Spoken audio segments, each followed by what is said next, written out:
ఇవాళ మూడవ రోజు మహానాడు జరుగుతోంది. ఇవాళ ముగింపు కార్యక్రమంలో భాగంగా భారీ బహిరంగ సభను నిర్వహిస్తున్నారు.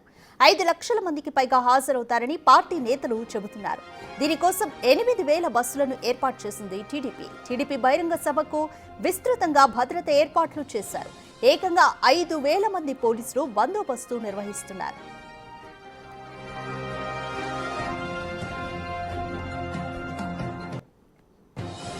మొదటి 2 రోజులు మహానాడులు గ్రాండ్ సక్సెస్ అయ్యాయి. మొదటి రోజు నారా లోకేష్ 6 శాసనాలను ప్రకటించారు. పార్టీతో పాటు రాష్ట్ర భవిష్యత్ కోసం ఈ 6 శాసనాలను అమలు చేయాలని ఆయన చెప్పారు. మహిళలు, యువత, రైతులకు ప్రాధాన్యం ఇచ్చేలా వాటిని రూపొందించారు. దీంతో పాటు కార్యకర్తే అధినేత అనే 6వ శాసనం టీడీపీ శ్రేణుల్లో ఉత్సాహాన్ని పెంచింది. కష్టపడి పనిచేసిన ఏ కార్యకర్తకైనా టీడీపీలో ప్రాధాన్యత ఉంటుందనే సంకేతాన్ని పంపారు. ఇక రెండో రోజు చంద్రబాబును మరోసారి జాతీయ అధ్యక్షుడిగా ఎన్నుకున్నారు పార్టీ నేతలు. 30 ఏళ్లుగా చంద్రబాబు ఆ పదవిలో కొనసాగుతున్నారు. మరోసారి ఆయన్నే ఎన్నుకున్నారు నేతలు. నారా లోకేష్ ను వర్కింగ్ ప్రెసిడెంట్ గా ఎన్నుకోవాలనే ప్రతిపాదనలు, తీర్మానాలు కూడా నిన్ననే జరిగాయి.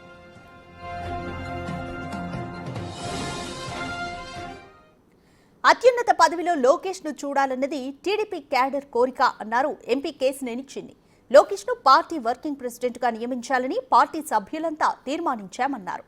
దీనిపై మోర్ డీటెయిల్స్ మా ప్రతినిధి దామోదర్ అందిస్తారు. అత్యంత వైభవంగా కొనసాగుతుంది. రెండో రోజు తీర్మానంలో ముఖ్యంగా ఏదైతే జాతీయ వర్కింగ్ ప్రెసిడెంట్గా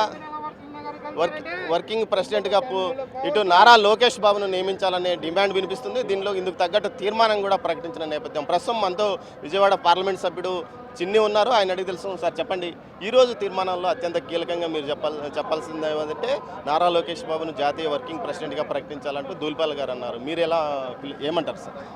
తెలుగుదేశం నాయకులం, కార్యకర్తలం ముక్తకంఠంతో గౌరవ ముఖ్యమంత్రి వర్యులు మా జాతీయ అధ్యక్షుల వారికి ఒకటే కోరిక, అత్యున్నత పదవుల్లో నారా లోకేష్ గారిని చూడాలని అందరం కోరిక. ఆ కోరికను తీర్చమని మేము అందరం కూడా కోరుకుంటున్నాం.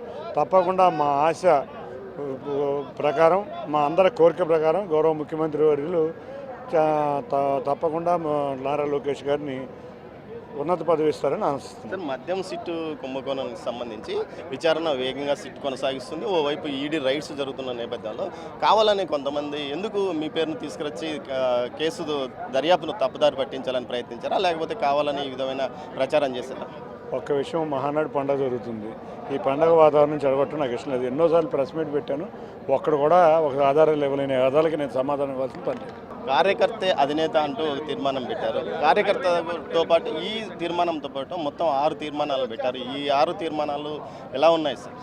తప్పకుండా ఇవాళ గౌరవ లోకేష్ గారి ఆధ్వర్యంలో 6 కొత్త తీర్మానాలు ప్రవేశపెట్టడం, గత మహానాడులకు భిన్నంగా ఇవాళ ఈ తీర్మానాలు ప్రవేశపెట్టడం జరిగింది.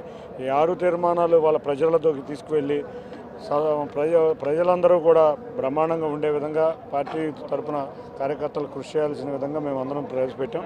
తప్పకుండా బ్రహ్మాండంగా వాళ్ళ ఆంధ్రప్రదేశ్ ముందుండి, రాష్ట్రం ముందుండే విధంగా ఈ తీర్మానాలు కేశినేని చిన్ని చెప్తున్న దాని ప్రకారం పూర్తి స్థాయిలో అటు ఏదైతే టీడీపీ జాతీయ వర్కింగ్ ప్రెసిడెంట్గా నారా లోకేష్ను నియమించాలి, ఆయన ఈ బాధ్యతలకు తగిన న్యాయం చేస్తాడంటూ ఇటు కార్యకర్త నుంచి నాయకుల వరకు అందరికీ ఇదే అభిప్రాయంతో ఉన్నారు. ఇక తీర్మానం కూడా అందుకే చేయాల్సి వచ్చిందంటూ కూడా ఆయన అంటున్నారు. మొత్తం మీద చూస్తే ఈ మద్యం సిట్టు కుంభకోణానికి సంబంధించి తాను గతంలో అనేక ఛాలెంజ్లు విసిరాను, కానీ ఎవరు ముందుకు రాలేదు, కావాలనే ఆరోపణలు చేశారని ఆయన అంటున్నారు. కెమెరా పర్సన్ పురుషోత్తంతో దామోదర్, కడప మహానాడు ప్రాంగణం నుంచి.